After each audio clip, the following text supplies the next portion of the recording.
Salve, salve galera, sejam bem-vindos a mais um Beer Trip Talks, esse que é o podcast, videocast do Beer Trip Festival.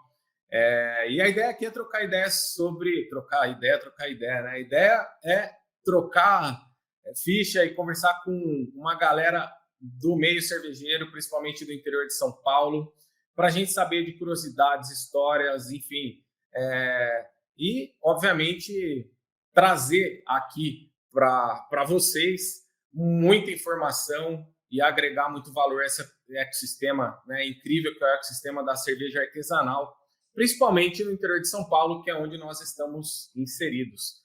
Então, estamos aqui hoje, todo episódio eu falo isso, né? Um episódio incrível, mas, cara, hoje tem um cidadão que veio para participar com a gente aqui, de uma cervejaria, que ele é histórico, assim, né? Eu falei com ele aqui um pouquinho antes da gente iniciar que ele abriu picada, literalmente, com o facão na mão, porque inaugurar uma cervejaria há mais de 20 anos atrás, né, em 2001, era uma aventura. Montar uma cervejaria hoje, né, é um desafio para um monte de gente. Naquela época, então eu tenho certeza que o papo vai ser muito massa. Vou chamar aqui ele, Alexandre Moraes, mais conhecido como Xandão, da Cevada Pura. Cara, tudo bem, Daniel? Muito obrigado, Xandão. Eu falei contigo que era uma honra ter um cara do teu calibre aqui para bater um papo com a gente. Imagina. Eu tô feliz pelo convite. Quero já agradecer você, o Fred, o pessoal aí todo. E o pessoal que está acompanhando esse podcast aí. Um prazerzaço falar sobre a cevada. Tem um orgulho, uma emoção muito grande aqui. A Cevada Pura, que é uma das cervejarias mais antigas, né? Micro cervejarias mais antigas do país, né, Xandão? Conta isso pra gente. Como é que é, cara? Como é que foi em 2001? De onde você tirou essa ideia maluca de montar uma micro cervejaria, cara? Exatamente. Essa é a proposta mesmo, é o que tem que falar. É só maluco mesmo para entrar no mercado mega restrito, você não tinha referência nenhuma de cervejarias, de micro cervejarias. Mas a história é que eu sou formado em engenharia de alimentos e durante a formação eu tive que fazer um estágio obrigatório para me formar. E eu fiz um estágio na Kaiser de Jacareí em 1995, um estágio supervisionado durante 40, 50 dias. E eu apresentei esse relatório, vamos dizer assim, desse estágio para a formatura. E a minha formatura iria acontecer em janeiro, mas teve algumas entrevistas assim de emprego, né? E uma dessas eu fui para a Cutrale em Araraquara e eu fiquei entre os 4 finalistas, mas graças a Deus não entrei nessa empresa, na companhia, nessa maravilhosa companhia. 2 amigos meus que estão lá até hoje. Então as vagas eram deles. Eu costumo falar que o que é da onça o lobo não come. Então, quando eu estava voltando de ônibus, eu vi que estava construindo uns tanques enormes de inox. E eu falei, nossa, deve ser alguma cervejaria. E era a Kaiser. E eu mandei um currículo e fui selecionado para trabalhar na Kaiser. E eu tive que pedir uma folga para poder me formar lá em Barretos. Então, começa aí a minha história cervejeira. Uhum. Então, eu entrei, depois de formado, já nesse ramo de cerveja, entendeu? Então, eu já saí formado. Legal, na Kaiser em Araraquara, né? Em Araraquara, no Austin Luiz, que hoje é a Heineken. Sim. Que eu acho que foi, inclusive, uma das primeiras plantas grandes, assim, sim, né? São grandes, era grande, era automatizada, era uma coisa monstro. E aí eu fiquei um tempo lá e eu consegui um trabalho depois. Eu saí da Kaiser e fui trabalhar na Colorado. O Marcelo da Colorado me deu uma puta oportunidade de trabalhar com o Laércio japonês, que é uma figuraça que Deus o tenha, infelizmente. Não vou nem falar amigo, um irmão meu, e assim, senti bastante a perda dele, porque era um cara super simples e um cara do bem, e que me ajudou. A gente se ajudou muito no começo, entendeu? Então foi uma escola pra gente lá trabalhar com o Rick americano, lá na Colorado. A minha história, se você ver, você está vendo o Xandão, a história é cerveja. Cara, isso é fato, assim, você pode até negar, você pode até falar, não é para tanto e tal. Outro dia eu estava conversando com o Marcião lá da Brotas também e falei isso, né, cara? Porque esse é meu brother também. Eles são históricos, né? Amigos e tudo mais, mas são os caras que vêm de outra época de cerveja. Isso. Você muito mais, né? Porque isso. Então vem lá de trás. Então, muito obrigado, inclusive, por ter abrido por ter vindo com o facão na mão, abrindo. Imagina. Eu tive uma experiência em cervejarias grandes, que nem a Kaiser, pequenas como a Colorado, e fui home brewer também. Eu fazia cerveja em casa. Então, por quê? Porque você não tinha matéria-prima, não tinha ninguém para te dar curso, não tinha ninguém para te ensinar. Lógico, o processo de uma cervejaria pequenininha e uma grande é semelhante. O volume é diferente, as matérias-primas, o gosto de fazer uma cerveja é diferente.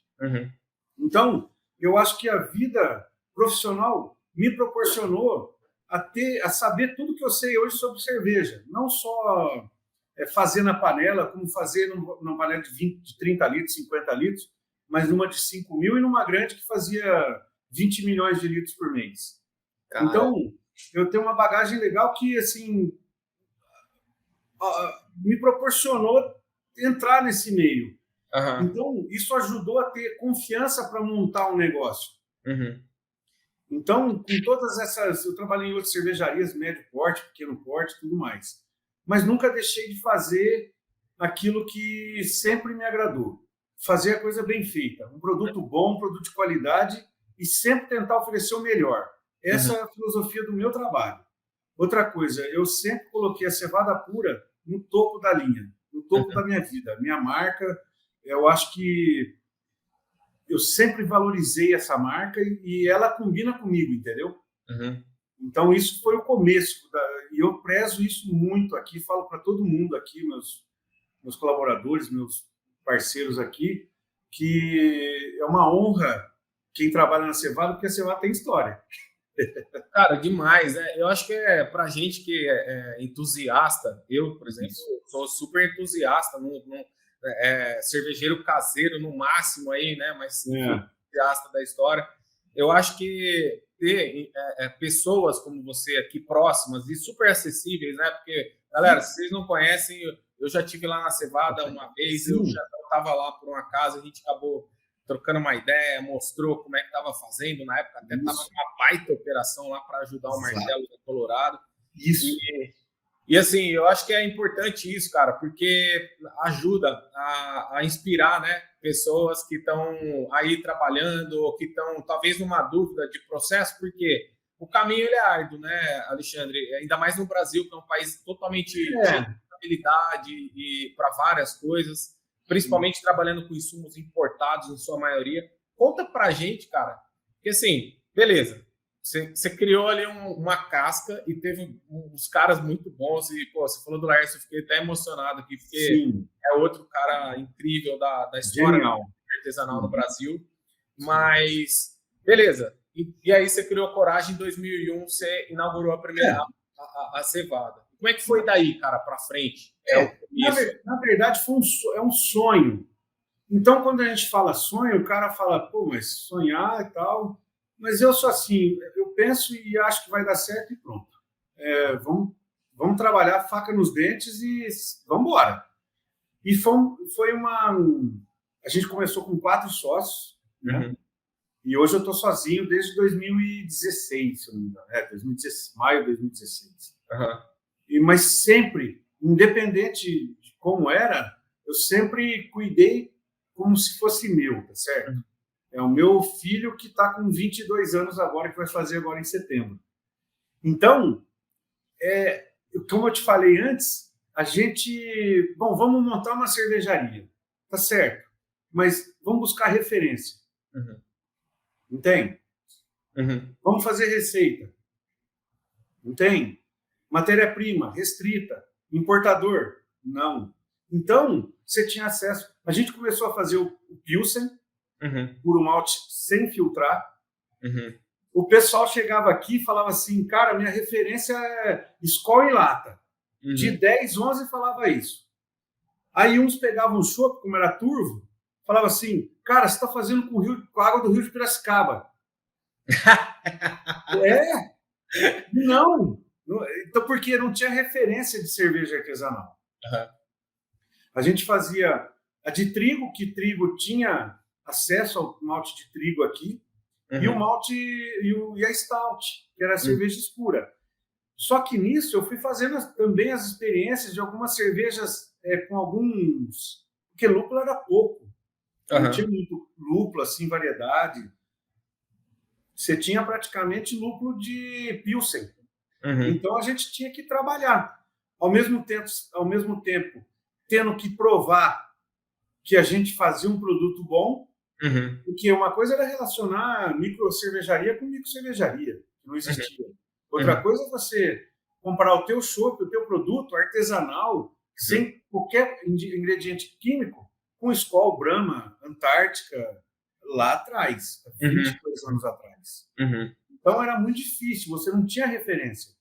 Como a gente, na hora de registrar o nome, cevada pura e tudo mais, fomos no mapa e não tinha referência. Então, completamente intuitivo, né? Eles não tinham referência. Hoje tem o BJCP, tem uma equipe já... que o mercado cresceu bastante, melhorou. Sim. Hoje é digital. Antigamente você tinha que pegar a pastinha, entrar no carro e parar lá no Ministério em São Paulo. Você tinha que provar por A mais B que você fazia cerveja. Entendeu? Então, assim, a gente foi desenvolvendo, aí foi entrando alguns fornecedores de mais lúpulo, mais malte. Então, a gente começou com cevada pura Pilsen, o stout e o trigo. Mas era assim, era 90% Pilsen, 5%, 6% trigo e o restante 2%, 3%, 4% de stout. E fomos trabalhando. E a gente, engraçado, Daniel, que a gente não tinha dinheiro para fazer propaganda, entendeu? Então a gente colocava uma chopeira ali no barracão. Então as pessoas chegavam e falavam, degusta aqui e tal. Às vezes levava no tanque, tinha a gente chama de rabinho de porco. Né? Isso, para tomar direto do tanque. Aquilo foi uma propaganda de boca a boca que o negócio explodiu, entendeu? Porque as pessoas não acreditam que tem cervejaria aqui em Piracicaba. O que é? Vamos lá ver, vamos conferir. Será que é bom? Será que não é? E o martírio que era você tentar pegar um barril de chopp e levar nos bares para a pessoa experimentar. Chopp curvo. Hoje as pessoas... Hoje não, mas assim... A gente criou uma expectativa nas pessoas para elas provarem algo diferente, inovador, o chopp cru, que era aquele chopp que tirava do tanque. Então, isso ajudou a gente a fazer a divulgação nossa. Porque a pessoa estava vendo tirar o chopp do tanque. Não tinha tela, não era escondido. Era tudo aberto. Xandão, e aí eu acho que, cara, primeiro que foi um desafio, acho que por tudo isso que você falou, né? Não tinha nada, a comparação era desigual, porque não era comparado com nada similar, mas passar por esse ponto acabou educando, né? Ajudando a formar consumidores que estavam começando a entender o que estavam consumindo e aí passar e dar valor, né? A isso. Exatamente, porque, na verdade, o que acontece? As grandes cervejarias, as companhias cervejeiras, monstro, né? Elas gastam milhões com marketing. Só que o que elas fizeram? Elas começaram a enxergar lucro, visar somente lucro, ou seja, quanto menor o custo do litro de chopp ou de cerveja, mais rentabilidade ela vai ter. Então ela começou uma comprar a outra, a Brahma comprar a Antártica, que comprou a Skol, que fez isso, que fez aquilo, e foi testando o público de cerveja comercial até que ponto eles aceitariam a quantidade de cereais não malteados na cerveja. A legislação permite 45%, mas milho, arroz, high maltose e tudo mais. Milho e tal. Só que o público, ele chegou num ponto lá que tudo bem, vai aceitando. aceitando, vai tomando, vai aceitando tudo. Só que as microcervejarias entraram para fazer o inverso. Por exemplo, eu sou da época de barril de madeira. Eu não estou tão velho não, hein, meu? Mas Caramba, cara. Eu tive um privilégio de morar na minha cidade, em Arceburgo. Em frente era um distribuidor da Brahma e 2 quarteirões era o distribuidor da Antártica. E eu era amigo de todo mundo ali. Então, o seu Lelo da Brahma falava, olha, vamos estourar o barril de madeira não vamos estourar o barril de madeira enquanto os filhos do Zé e da Inês, que era eu e meu irmão, não tiver aqui para a gente abrir. Então, a gente ia lá, abria, fazia, espumava, jogava cerveja para tudo quanto é lado, aquelas varetas, aquele barril de madeira de 30 litros, aquela caixinha de chopeira com 6 metros serpentina, só espuma em vez de... Bom, enfim, mas eu sou dessa época. O chopp era maravilhoso. A Brahma Extra, Pilsen Extra, Bavarium Premium, Bavária Premium. Cara, era até a Malte 90. A Malte 90, eu acho que, para mim, foi o divisor de águas. Foi o limite não da aceitação, mas do uso de cereais não malteados na cerveja. É milho, né? Uhum. Mas aí, o que aconteceu? Graças a Deus, com muita referência alemã, americana, começou a surgir as microcervejarias, né? A gente foi os primeiros, lógico, a gente sempre fez produto que não tinha produto químico nenhum. Eu era contra até o mouse beer, para você ter ideia. Só que o pessoal colocava, né, o corante, né? Corante essa história, né? Dava errado, bota o corante aí e isso, tá tudo certo. Mas, assim, e a gente sempre assim, olha, a receita que eu fazia 21 anos, 22 anos atrás é a mesma receita que eu faço hoje. Logicamente, é uma tosta, um Pilsen, malte Pilsen, a diferença de cor, mas a receita, em termos de quantidade, de porcentagem de rendimento, lúpulo, o fermento que quantos dias de fermento, é o mesmo. É o padrão 22 anos aí. Pode vir aqui, viu, Daniel, para conferir, viu? Legal, cara, porque isso é uma coisa extraordinária, né? Acho que a gente sempre fala aqui de valorizar produto e produtor local, e acho que isso passa por tudo isso que você comentou, né? Porque a gente tem que olhar para... Eu brinco que a grama do vizinho nem sempre é mais verde que a nossa, e nós estamos aqui para provar isso, porque... a gente não precisa ir lá na Bélgica quando você vai lá, você vai tomar a cerveja de lá, né? E eu acho que é interessante ir em Piracicaba e tomar a cerveja da Cevada, enfim, aí da Hop Fires e de todo mundo. Vocês foram a primeira cervejaria de Piracicaba, acho que uma das primeiras cervejarias também, né, artesanais aí do Brasil, né? E então você tem muita bagagem para poder falar sobre essa formação, né? A importância de informar para formar e não deturpar, né, o público. Acho que a gente tem aqui do nosso lado, né, essa preocupação de fazer um evento, mas não uma balada open bar. Nada contra quem faz balada open bar, galera que está ouvindo aí, pelo amor de Deus, não me entendam mal, mas a ideia é que as pessoas possam ter esse contato de aprendizagem, né, sobre o produto, porque passa a entender o valor agregado que esse produto tem, por conta de toda essa preocupação que você falou, cara. Isso é rico, né? É uma empresa que nasce e tem essa preocupação em levar adiante, desde quando surgiu até hoje, o respeito à receita, o respeito ao público. Não que não pode se transformar, ao contrário, né? Acho que a gente já vai entrar nisso, vou te perguntar já sobre essa modernização que veio, mas é muito interessante isso, cara, muito interessante mesmo. Daniel, é assim, ó, o que acontece? Você montar um negócio no Brasil é muito difícil. É muito difícil. E está ficando cada vez mais difícil.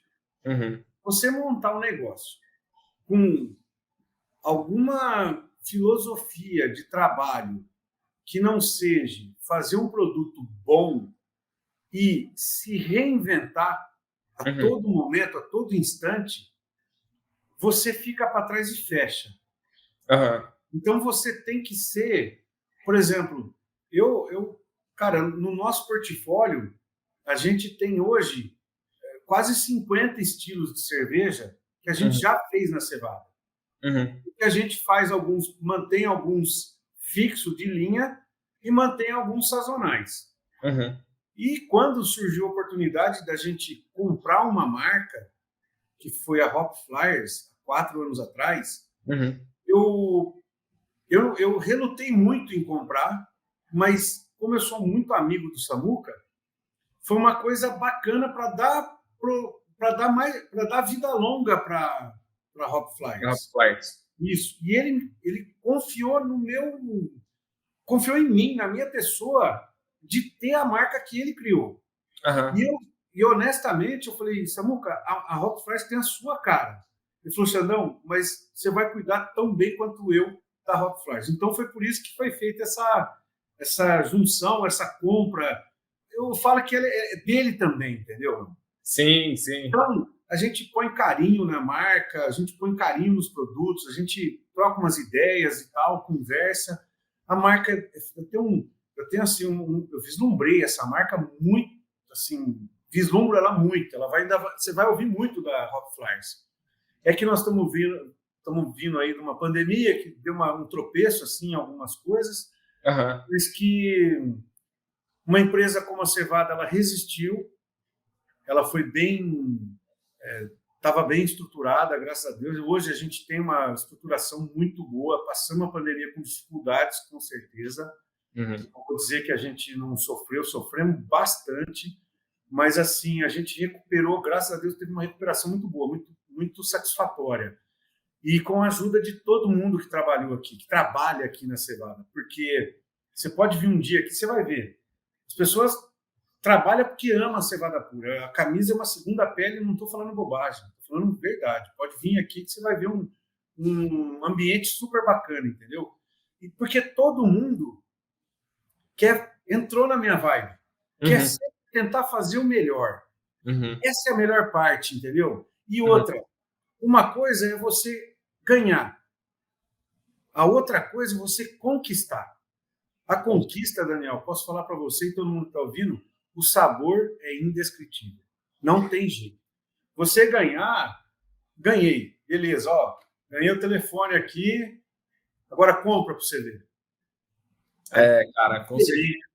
Então, você pegar aqui, ó, esse copo de cerveja aqui, da Citras, e não tem preço, entende? Que incrível isso, cara. Não tem só água, malte, lúpulo. Tem amor. Tem amor, tem paixão, ó, até arrepia, cara, porque é fantástico.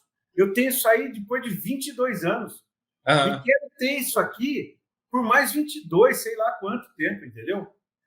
Eu acho que, obrigado por você ter tocado, né, e conduzido dessa forma o bate-papo, porque para a galera que está ouvindo a gente, é importante. Acho que é vital você ter propósito e você ter, né, criar esse amor pelo que você está fazendo, porque a entrega não tem erro. Assim, acho que reverbera no entorno e o entorno reverbera para o outro entorno, né? Da chopeirinha na porta virou uma cervejaria com, sei lá, milhares de litros mês aí. E milhares de litros sendo bem feitos, sendo bem produzidos, sendo bem elaborados, as receitas saindo com mente aberta, com aceitação de um monte de coisa, de opiniões e tudo mais. E os eventos, você vê aqui os eventos que a gente faz, Daniel. A gente aqui, cara, atrai um público. A gente, Beer Trip, para nós é uma super referência também. A gente participou lá, vamos participar também. Aqui a gente conseguiu fazer um evento, festival de cerveja, que nós vamos fazer a segunda edição esse ano. Nós conseguimos trazer todas as cervejarias de Piracicaba e mais algumas de fora, entendeu? Isso é gratificante, pô. Isso é muito gratificante. Demais, demais. Bom, cara, eu acho que teve toda essa história, né, do começo, da dificuldade, como todo empreendimento, mas lá naquela época era mais difícil ainda, porque você abriu um negócio hoje de cerveja, pelo menos ingrediente aos montes você tem, né? Naquela época nem ingrediente tinha. Mas aí você foi audacioso, né? Você já até falou da questão da Hop Flyers. Inclusive, um abraço para o Samuco, um abraço para o Lucas, toda a galera aí. Né?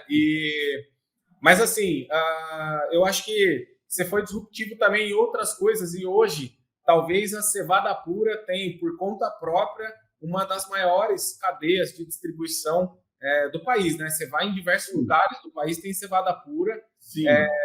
E como é que foi, Xandão, esse passo adiante, né? Porque a gente brinca que, beleza, produzir uma boa cerveja não é para qualquer um, né? Acho que, mas hoje tem muita cerveja boa no mercado. Mas vender a cerveja, entregar a cerveja, né? É uma dificuldade tão grande quanto você ter uma fábrica aí produzindo, né, cara? Então, E o problema maior, o maior desafio é a recompra. Você vendeu, o cara compra e experimenta. O problema é a recompra. Então, o público adquirir uma confiabilidade na marca, saber que a marca ela faz cervejas boas e na hora da recompra ela vai tomar aquele mesmo produto que ela tomou alguns anos atrás. Eu tenho até um negócio para te falar particular. Chegou um amigo meu aqui que mudou para Pará, sei lá onde foi. Ele ficou 10 anos fora. Ele falou que a primeira coisa que ele fez, encontrei com ele aqui, na fábrica, aqui no bar da fábrica. Ele falou assim, Xandão, eu tava louco para vir aqui na Cevada. E tomei o chopp. Ele falou, cara, como é que você consegue? É o mesmo chopp de lá atrás. Eu falei, meu irmão, isso é o meu propósito de vida. Você pode ficar mais 10 anos, se for minha cervejaria, e puder estar fazendo cerveja, você vai tomar daqui 10, 15 anos o mesmo produto. Que legal isso. E o legal é isso. Por exemplo, você vai em bares em São Paulo, em pontos de venda, você tem 10, 15, 20 torneiras. Então, nós temos, por exemplo, um bico fixo.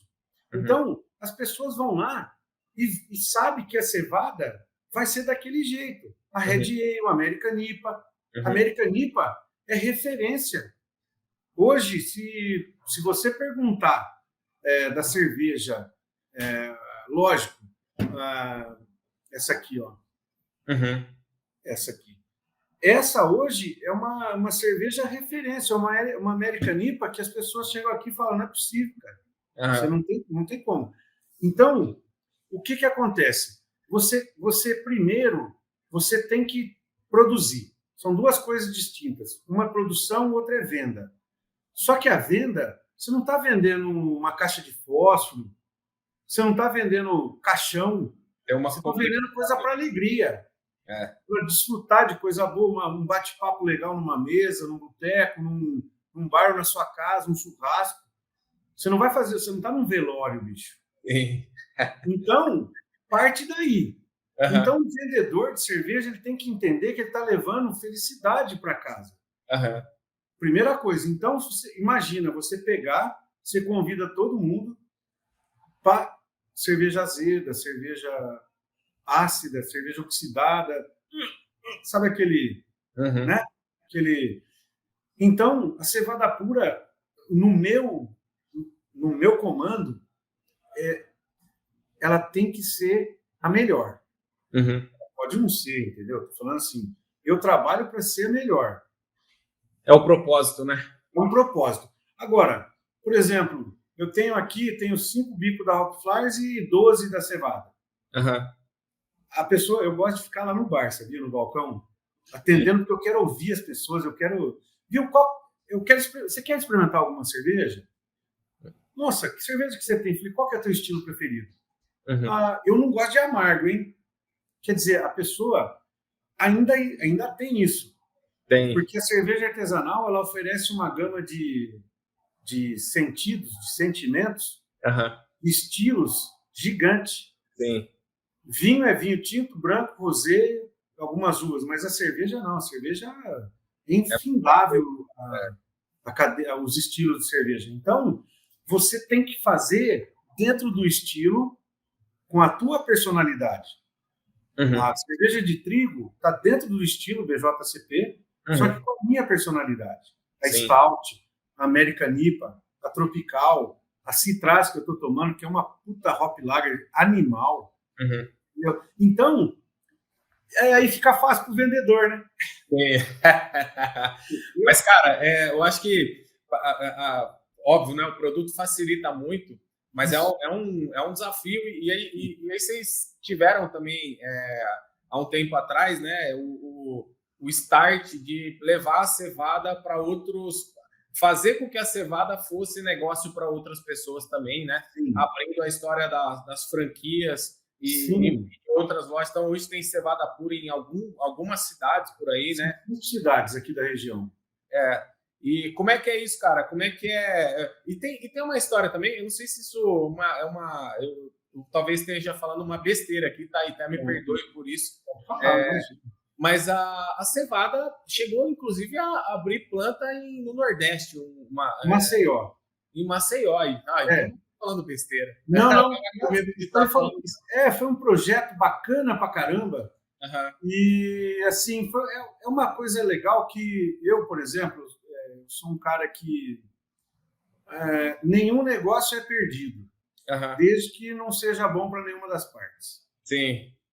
Então, se for bom para ambas as partes, continua e todo mundo fica feliz. Sim. Até o momento que isso aí quebra. Certo? A ideia não era só Nordeste. A ideia da cevada era sempre ter 5 cervejarias no Brasil. Nordeste, Norte, Sul, Sudeste e ali Centro-Oeste, alguma coisa assim. Por quê? Isso era uma ideia que eu tinha há muito tempo. E começamos e não deu certo. Deu certo 5 anos ou 6 anos, depois parou. Mas era para a gente levar o produto nosso para todo mundo e ter um volume de produção grande e que pudesse atingir o mercado nacional, lógico, com toda a dificuldade, mas e ter poder de compra. Então, porque hoje o que acontece? Você tem que... Tudo você paga, nada de graça. Sim. E como é tudo importado, você fica refém do dólar, da variação e tudo mais. Então, às vezes, na maioria das vezes, você recebe a paulada do aumento e não tem como repassar. Então, quanto menor... Olha só, as grandes fizeram... Não quero saber, põe o preço lá embaixo. Nós temos que ter... por isso que custa caro uma cerveja. Tem valor ali dentro, entendeu? Uma cerveja artesanal. Então, a gente tem que saber o limite da gente... Volume de produção, qualidade e ter um custo que não vai... que nós não vamos ter problema para o consumidor. Então, por exemplo, eu acho que a cervejaria artesanal ela tem um campo muito grande no Brasil ainda. Mas com muita dificuldade. Por exemplo, hoje, nós temos 5, 6, 8 cervejarias em Piracicaba. Certo? Então, nós temos um potencial grande ainda em Piracicaba. Mas a economia não é assim. Você tem as grandes que têm cervejarias pequenas, que é teu concorrente. Você não está concorrendo com a Ambev, você está concorrendo com uma cerveja da Ambev, por exemplo. Sim. Você está concorrendo com uma gigante. É Davi Golias, meu. Então, você não pode errar. Porque qualquer erro, isso aí é fatal para a tua marca, para o teu público. Então, a gente fica na corda bamba, entre aspas. Né? Mas a gente, assim, eu vejo nos festivais, olha os festivais, cara. Quantos festivais nós temos aqui no Brasil hoje que não perde para nenhum festival lá fora? No mundo, com certeza. E eu, graças a Deus, participei de vários. O nível está subindo. O nível está subindo de qualidade de cerveja, de marcas, de tudo. Então, é uma pegada. É difícil você comercializar? Sim. Por exemplo, uma cerveja comercial, você comercializa em pallet ou caminhão, carreta. Cerveja artesanal é caixa ou meio pallet, 3/4 de... Sim. Mas é lógico. Você tem que ir onde o seu público está aberto para experimentar novidades. Você não pode ficar fora do mercado. Nós estamos lançando uma cerveja agora, uma White IPA. Eu não sei se eu vou falar do Tisha, o Daniel Ramiro. Ele está em Portugal, na Espanha hoje. ficou muito tempo, ele foi meu cervejeiro aqui, foi para Portugal, depois está na Espanha e veio de férias. E nós produzimos aqui ele veio produzir uma cerveja com a gente, uma White IPA. É um espetáculo, uma cerveja que você senta, você dá uma viajada, entendeu? Em sabor, em aroma.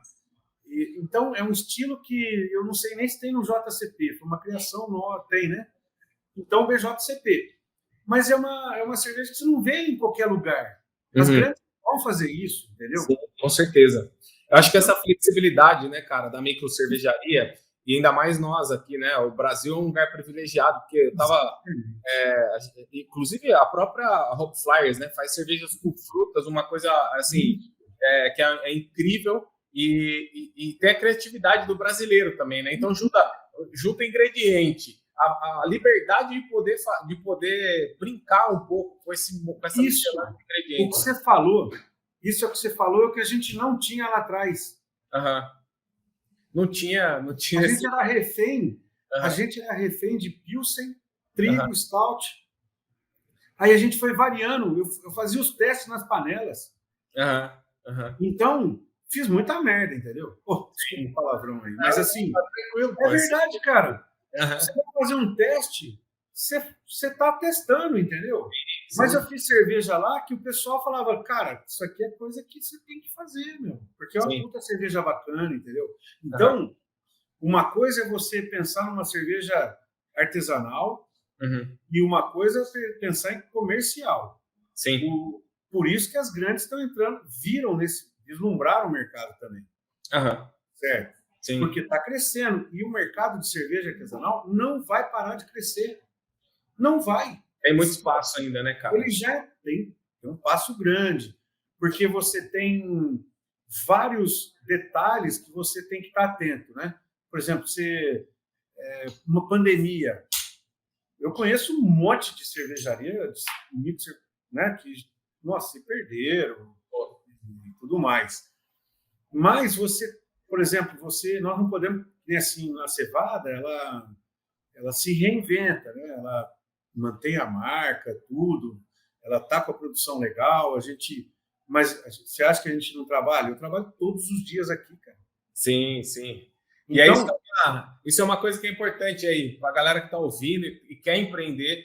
Como o Xandão falou, né? Acho que ainda tem muito espaço. Agora nós estamos numa época que você pode bater lá na Cevada Pura e falar, Xandão, quero montar uma cervejaria, eu tenho essa ideia e tal, que eu tenho certeza que... Pode falar comigo, estou aberto. Sabe por quê? Eu sempre fui um cara assim, eu sempre falei, isso é uma coisa que eu gosto de falar quando eu converso assim com pessoas inteligentes e o papo aberto, que eu não tenho concorrente. Eu faço o meu trabalho. O restante, bicho, eles que ficam preocupados comigo, entendeu? Não? Perfeito.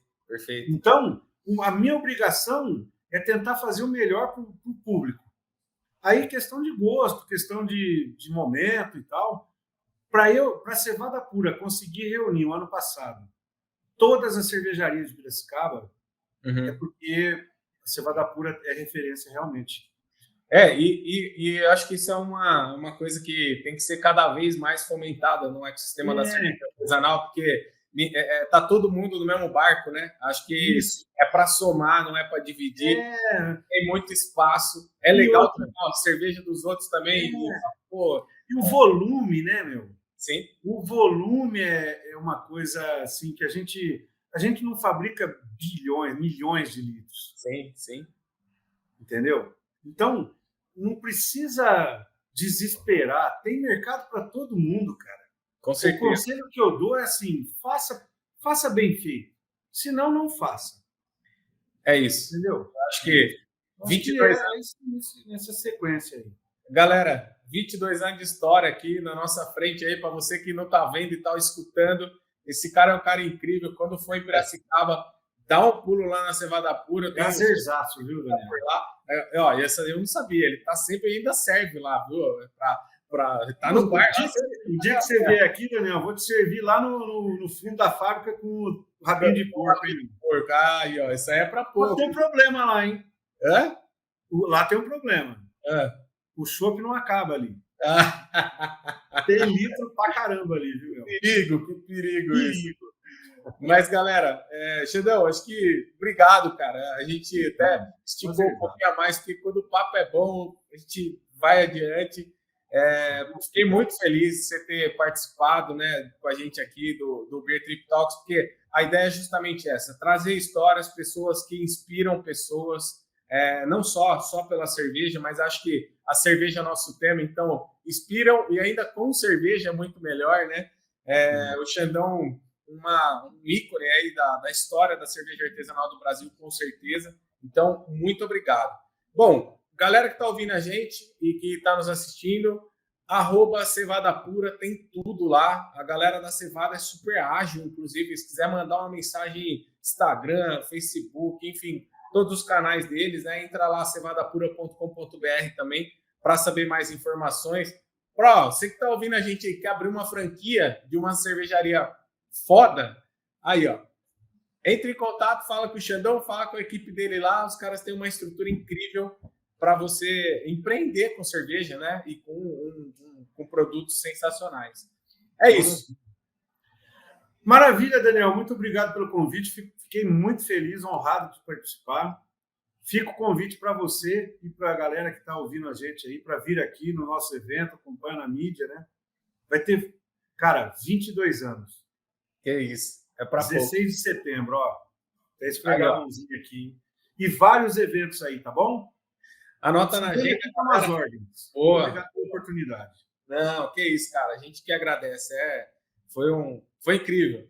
Maravilha. Bom, acho que vamos encerrar nosso papo por aqui. Para você que não segue a gente ainda também, já vou aproveitar, né? Estamos fazendo merchan aqui. @Beer Trip Festival.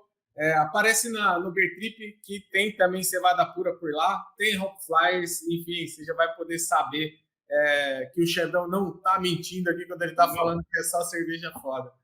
Valeu, galera. Muito obrigado. Brinde, saúde e vamos que vamos. Tamo junto. Até breve. Valeu.